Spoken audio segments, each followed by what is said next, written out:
Welcome to this Week 16 edition, a Christmas Eve episode of Between the Horns. Whether you're watching live with us or listening to the podcast a little bit later on your holiday, thank you for joining us. I'm JB Long, team reporter Serena Morales. Merry Christmas, Serena. Hi, JB. Merry Christmas. Feliz Navidad. It's a good day. It's nice to see former Pro Bowl running back Maurice Jones-Drew as well. MJD, what's up? JB, it's good to see you. Merry Christmas Eve. And DeMarco has completed all of his Christmas shopping. Well done, Santa. Thank you. Super Dad strikes again, but bah humbug. Just in the nick of time. 2 weeks ago, the Rams have to win both these games. They have to go to Seattle and get the Seahawks, and then home at SoFi Stadium for the regular season finale against the Arizona Cardinals. Take home both of those, they will be the NFC West champions again. Before we get to Seattle, though, the rematch with the Seahawks, I know nobody wants to go here necessarily, but let's quickly revisit the loss to the Jets. Yeah, JB, we all heard this phrase, right? On any given Sunday, that was certainly the case at SoFi Stadium. But look, a win, it's just one loss, one win, one loss. And it's a little different, though, to me than, say, losing to the Bills because they lost to the winless Jets. DeMarco, Santa Claus over here. How do you make sure that you get all your presents and you win your games, but you don't miss these games that you shouldn't lose? Like, how do you make sure that these losses don't linger on for the rest of the next two games? Wait, was that a fat joke? Are you fat shaming? You know, I'm Santa. No, it's all good. No, look, it's not just, it is just a loss. It's one loss in the loss column, or one mark in the loss column, but it is historic. So there is no way of getting around it. I say embrace it, enjoy it, tattoo it on your body. Make sure you never forget how this feels. And you won't. This will go down in history, but the first thing you have to do to get past it is just go look at your next opponent. It worked for me. Turn on tape of Seattle. Watch Chris Carson bulldoze people. Watch Russell Wilson slither in and out of trouble time and time again. I think we gave the snake to the wrong, the nickname the snake to the wrong guy. It's actually Russell Wilson. That defense is playing well. And just be honest with yourself. The Jets were not lucky. They beat you. They made more plays than you did. And in some areas, they were absolutely better. Special teams in particular. They blocked the punt. Their punter, like Maurice said during the game, made a picture-perfect game-saving tackle. It's a tough pill to swallow, but you have to swallow that truth pill. And the underdog had its day, so the best way to get around it is just to embrace it, understand why you lost, and move on. And I have to give credit to Sam Darnold. Remember that comment he made about Aaron Donald is just a good player? Well, look, Aaron was good on Sunday. Great was needed. Darnold made big plays. The Rams defense did not, and they beat you. So embrace it, understand it, move on, look at your next opponent. You'll get around it sooner than later. I mean, to me, right, like it looked like, to your point, DeMarco, the Rams kind of beat themselves. So MJD, are these mistakes that they made against the Jets, are they fixable? Are they preventable? Can we stop, converting a season low 18% on third downs? Like, can we get that number up? Yeah, I definitely think they're all fixable. The first part was that really comes to mind was a block punt. Nick Scott's not there. You have a rookie, doesn't really know what he's doing. Lets too many guys overload on one side, slides to the left instead of the right. Free blocker there. When you look at the protection that Jared had on some of those third downs, you had enough guys blocking. Again, they just didn't identify or slide to those guys. The question is, can Jared play better? And that's what it comes down to. Out of all the wins and all the losses, it really comes down to can QB1 play well? Now, he plays well against Seattle Seahawks. He plays well against Arizona Cardinals, which is a good thing. But when the Jets, it just wasn't good Jared. It wasn't even the Jared that we've come to see, he just kind of took a step back in that game. Obviously, the INT where he didn't see the corner, and he really threw the ball behind Robert Woods in that situation. He was just off that day. So you hope that going into an opponent that you played well against throughout your career, that can get them back on track and get them kind of springboard into the playoffs. And I'll say this, yes, it's just a loss in the loss column, but maybe this is the loss that wakes up that sleeping giant that we've been waiting for, right? We've seen it spurts come out where the Rams have played really well at times. We've seen it when they played really bad. Maybe this loss to a winless Jets team is embarrassing enough to make everyone go home and look in the mirror and say, I have to be better, and I will be better And then that is the loss that helps them, make this run throughout the playoffs. Yeah, the word that comes to mind, I think, for a lot of our audience is consistency or lack thereof, right? And Sean McVay often says consistency is the truest measure of performance. Well, unfortunately, the thing that the Rams have done most consistently on offense is turn it over. They've done it in every game this season. And for them to get to where they want to go, frankly, that has to change.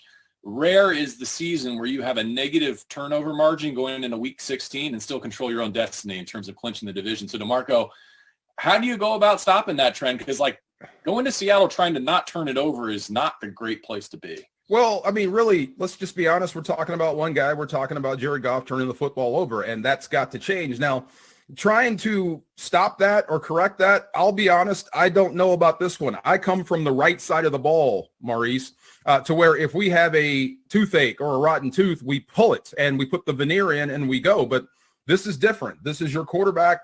Politics enters into this equation. So to me, this will define Sean McVay's legacy here with the Rams. But ask yourself this question. If Jared Goff finished his career with an Eli Manning type career, would you be upset with that? There's a guy who struggled with consistency his entire career. I think the only time he was in the single digits in picks was his first year and his last year when he wasn't a full-time starter. So that could be Jared Goff's career. And it may put Tom Coughlin in the Hall of Fame. Think about that. 9 playoff appearances. I think they won the division 5 times. They were in the NFC Championship 5 times or whatever, and they won 2 Super Bowls.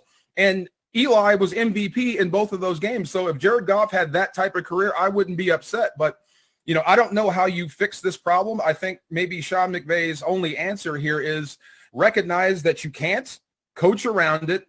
You're going to take heat for it, ultimately win with it, and try to go from there. But the only answer for Jared Goff not turning the ball over is just coming from him and him alone. That's the only way that's going to get fixed. But the rest of the football team can't get frustrated with it. You're going to have to play around it and understand what it is. But there's only been one coach that I know that didn't care about playoffs or didn't care about turnovers, and that was Mike Martz, and he's not coaching anymore. Turnovers are a big part of football. They're the easiest way to determine who's going to win and lose a football game. So that has got to be cleaned up, and I hope it gets cleaned up before you play Seattle on Sunday.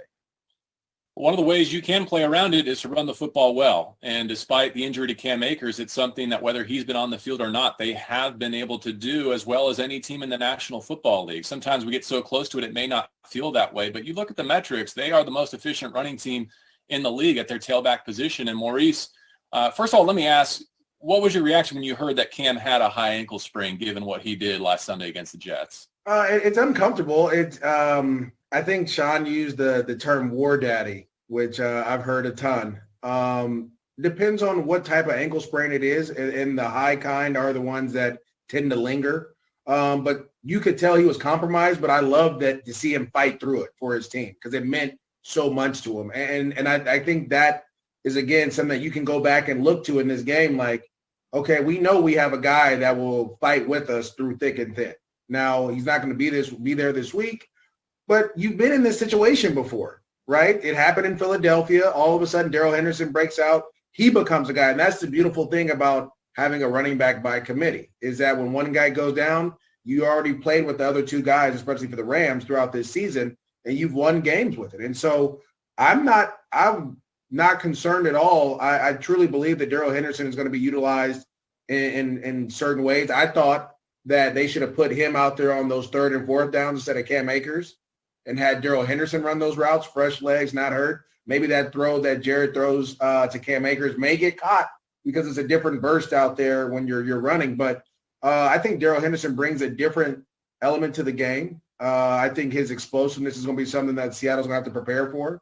And then guess what? You get the hammer back, right? You get to use your hammer and Malcolm Brown to go down and soften up these linebackers in this defense. And it may be the game plan that it may be something that Sean needed to kind of get everything back rolling again.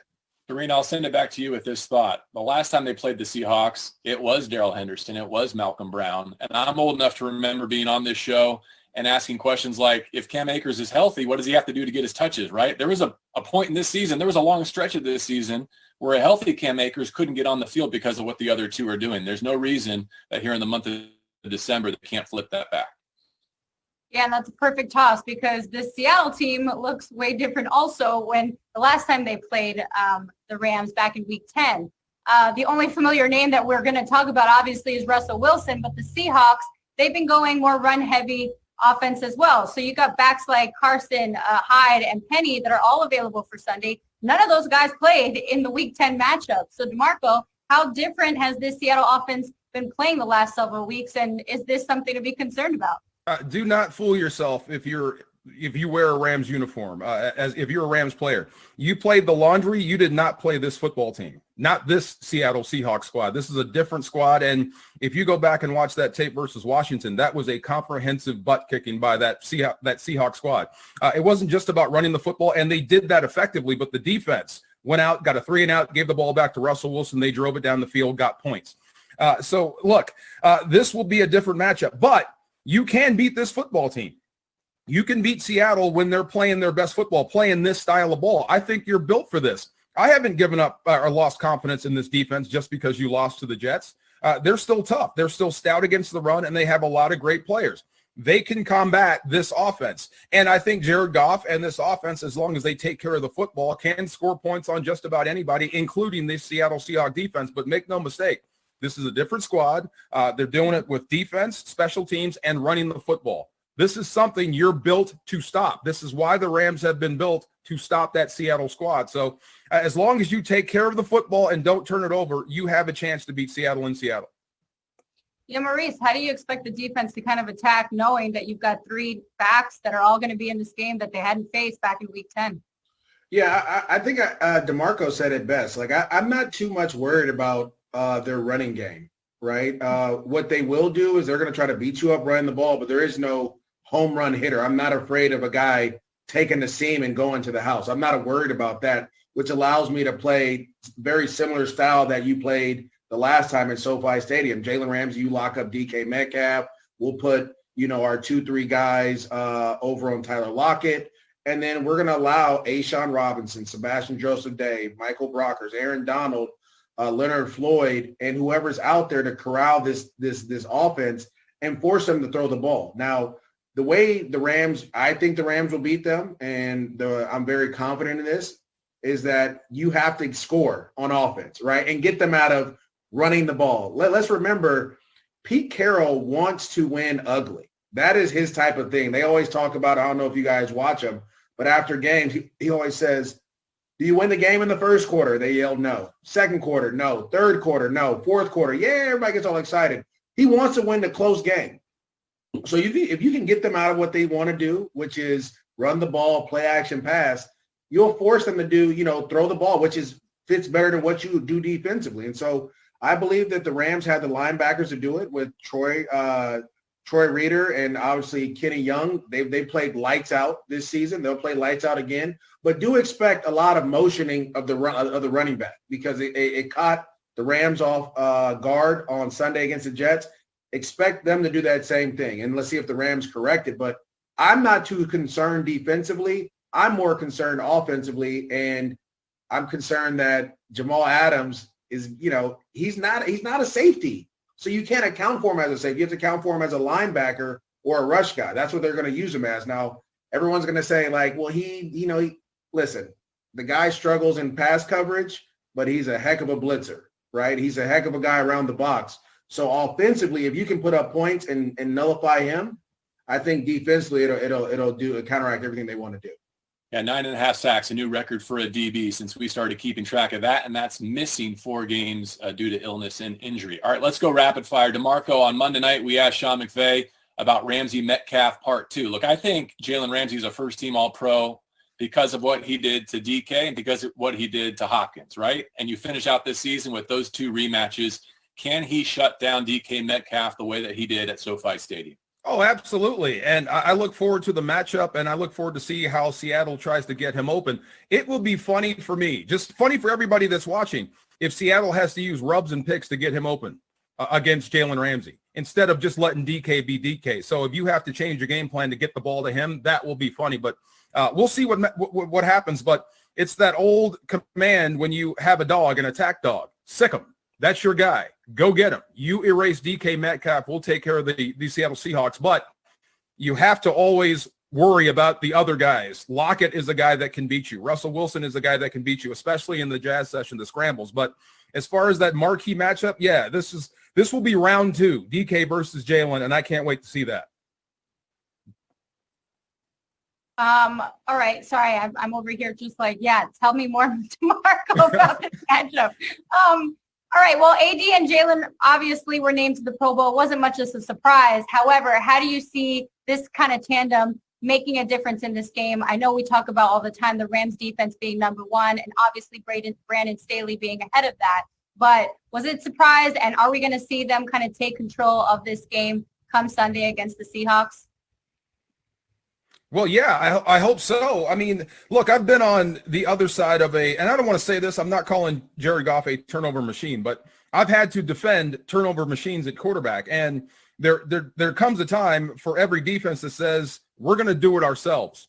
We're going to take it away. We're going to set you up with great field position on every single possession to make sure that you guys score. Not for your confidence, just to make sure that you guys don't mess this game up. So I think you're about there. You had a chance to beat a downed opponent, a winless Jets team, to kind of cement your playoff status, and you let that go. So the last thing you want to do is do it twice. So I wouldn't say the defense has to overplay, but I think the defense takes the lead from here on out. That if it is to be, it's going to be up to me. It's going to be up to us. So I hope they play that way. I hope that they have that mentality, and I think that will show up on Sunday. Maurice, which Pro Bowl snub from the Rams roster deserved it most? John Johnson, Darius Williams, Rob Havenstein, or Andrew Whitworth? I feel like it's Darius Williams, to be honest with you. I mean, but it was going to be hard for him to get in. And I have to say this for our fans. The Pro Bowl it's a popularity contest more than anything else. And in order for you to be popular, you have to ball consistently year after year after year. I felt like John Johnson had a great opportunity this year. He dropped some interceptions. That might have hurt him. But Darius had a great should have made it, right? Being on the opposite side of Ramsey, getting all those targets, having all those interceptions. But it's just not popular enough. And it sucks to say that, but that's part of it. And you're a new guy on a young team. So if you do it again the next couple of years, you'll definitely make it. Serena, I'll say this with respect to the Pro Bowl. All 4 of those guys could have made it.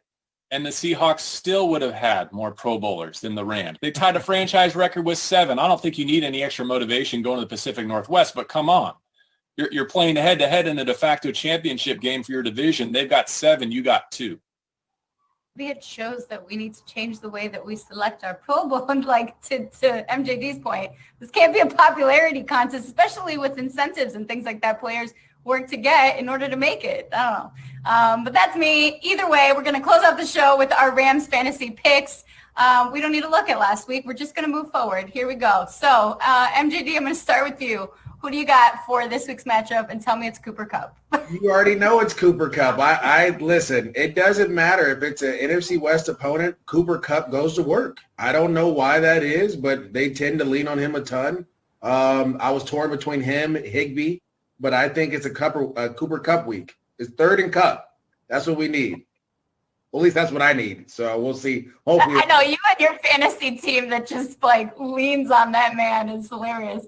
DeMarco, what do you got? Who do you got? I'll go with Darrell Henderson. I think he's going to be the guy this week. I think he's going to get the carries, and I think he's going to get the opportunity to break out a little bit and be the bell cow back. And I would love to go with Cooper Kupp. There's just one part of that equation that I can't control. Even if he's open, you got to throw it to him. You know what I mean? But Darrell Henderson, different deal. Turn around and hand it to him and let's go. So I'll take Darrell Henderson.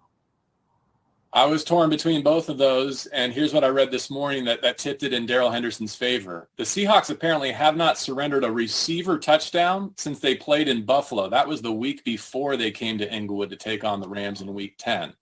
So I'll go reverse jinx, and I'll take Darrell Henderson. I'll side with DeMarco, and I'll hope that the answer is all of the above and that Cooper Kupp gets his as well.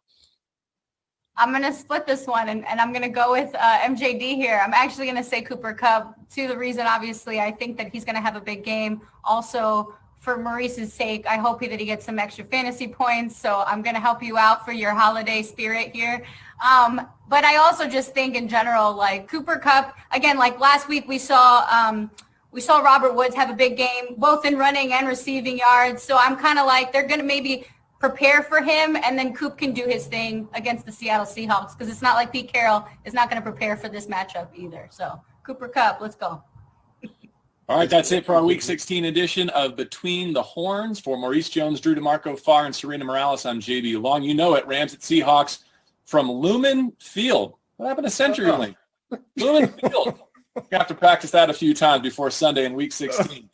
Yeah. Maurice is rubbing his key fingers together. It's 1:25 Pacific time on Fox, and as always, you can listen to our radio broadcast on 710 ESPN and also Jack FM in the Los Angeles area. And while you may not be able to join us at SoFi Stadium this season for that Week 17 finale, we cannot wait for you to step into the Rams house next year. There's still time to be among the first to experience SoFi Stadium, to join us, and to purchase season tickets. Visit therams.com/2021, therams.com/2021. Wishing all of you a very healthy holiday season. Merry Christmas, everyone. We'll see you next week. DeMarco, NJD, Serena, be well.